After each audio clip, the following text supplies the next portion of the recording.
কুরুক্ষেত্র যুদ্ধের অন্তিমকালে যখন 100 গান্ধারী পুত্র মৃত্যুবরণ করে, তখন গান্ধারী শোকে অত্যন্ত কাতর হয়ে পড়ে। সে ভেঙে পড়ে এবং সে বিশ্বাস করত এই কুরুক্ষেত্র যুদ্ধ শ্রীকৃষ্ণ নিজে থামাতে পারতেন, কিন্তু সেটা তিনি করেননি।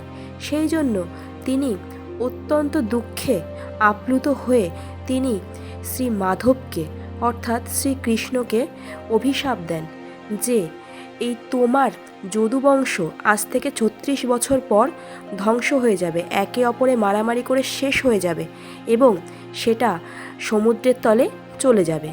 এইভাবে 36 বছর পর গান্ধারীর অভিশাপ একদম পরিস্ফুট হয় এবং সেই যদুবংশের প্রত্যেকে মারামারি করে মারা যায় এবং এই দ্বারকা পুরোটাই সমুদ্রের নিচে অতলে তলিয়ে যায়। একদা শ্রীকৃষ্ণ বনের মধ্যে বসেছিল। তার পাকে এক শিকারী যারা হরিণ ভেবে তীর ছোড়ে। পরে যখন দেখে কি সেটা হরিণ নয়, শ্রীকৃষ্ণের পা, তখন তিনি শ্রীকৃষ্ণের কাছে গিয়ে ক্ষমা প্রার্থনা করে। তখন শ্রীকৃষ্ণ বলে, হে যারা, তুমি ত্রেতা যুগে বালি ছিলে, আমি রাম রূপে তোমাকে পেছন থেকে বধ করেছিলাম। তখনই আমার মৃত্যু তোমার হাতে লিখে দেওয়া হয়েছিল এবং সেই মতোই তোমার হাতেই আমার মৃত্যু হয়েছে, তুমি দুঃখ পেও না। এই বলে শ্রীকৃষ্ণ মৃত্যুবরণ করলেন। তখন যারা অর্জুনের কাছে গিয়ে সমস্ত ঘটনা খুলে বলল। অর্জুন শুনে অত্যন্ত আপ্লুত হয়ে দুঃখে শেষে শ্রীকৃষ্ণের সব দেহটি আগুনে পুড়িয়ে দিল। শ্রীকৃষ্ণের হৃদয়টি কিন্তু আগুনে পুড়ল না। তখন সেই হৃদয়টি সে একটি কাঠের গুঁড়িতে করে সে গঙ্গায় ভাসিয়ে দিল। সেই হৃৎপিণ্ড পেল এক আদিবাসী সম্প্রদায়। সেই সম্প্রদায়ের হেড ছিলেন বিশ্ববাসু। তিনি সেটাকে নীলমাধব মূর্তিরূপে পূজা করতে লাগলেন। অবন্তিপুরে ইন্দ্রধম্নু নামে এক রাজা ছিলেন। তিনি বিষ্ণুর অনেক বড় ভক্ত ছিলেন। একদা এক ঋষি তার দরবারে এসে বললেন, উড়িষ্যার এক আদিবাসী এলাকায় বিষ্ণুর নীলমাধব রূপে পূজা হচ্ছে, আপনি সেই জায়গার খোঁজ নিন। কথা মতো রাজা খুশি হয়ে তার প্রধান পুরোহিতকে সেই জায়গার সন্ধানে পাঠালেন। পুরোহিত সেই জায়গায় উপস্থিত হলেন এবং বিশ্ববাসুকে অনুরোধ করলেন সেই জায়গায় নিয়ে যেতে, কিন্তু বিশ্ববাসু তাকে সেই জায়গায় নিয়ে যেতে রাজি হলো না। তখন তিনি তার কন্যাকে বিবাহ করলেন এবং বিবাহ করে তার কন্যার কাছে বললেন তিনি নীলমাধবের দর্শন পেতে চায়। কন্যা তখন পিতার কাছে গিয়ে সব কথা জানালে পিতা তাকে নিয়ে যেতে রাজি হলো, কিন্তু তার চোখ বেঁধে যেতে হবে।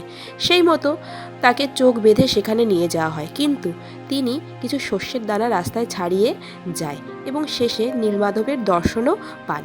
তারপর দেশে ফিরে তিনি রাজাকে সমস্ত কথা জানান। বেশ কয়েক মাস অতিবাহিত হয়ে যায়। সেই শস্যের দানা থেকে শস্যে গাছও অঙ্কুরিত হয়ে যায়। রাজাকে সেখানে নিয়েও যায়, কিন্তু রাজামশাই নীলমাধবের দর্শন পান না। তখন তিনি বাড়িতে ফিরে আসেন।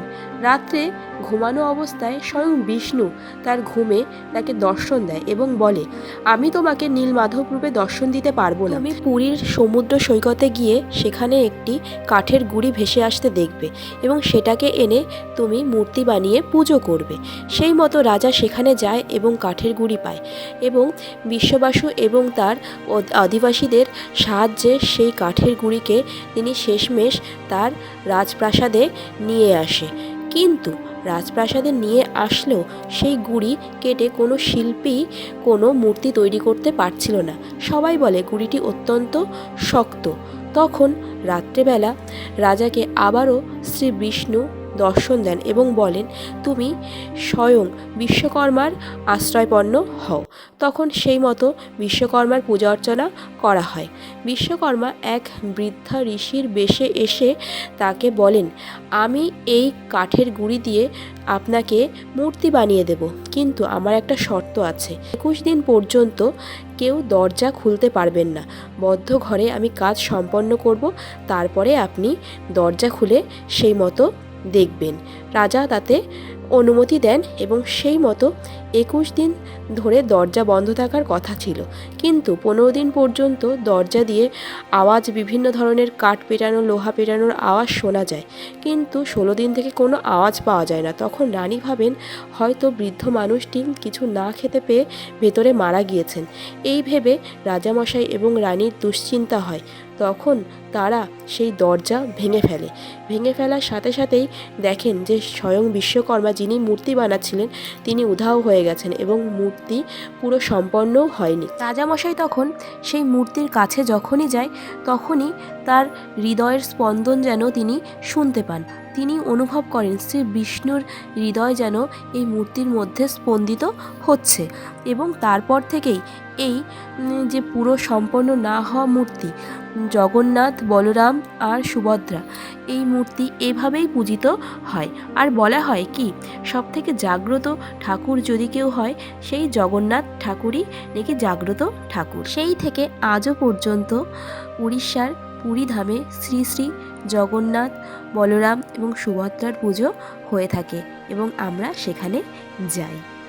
আশা করি আজকের উপস্থাপন আপনাদের ভালো লেগেছে। ভালো লাগলে অবশ্যই চ্যানেলটি সাবস্ক্রাইব করে সাথে থাকবেন।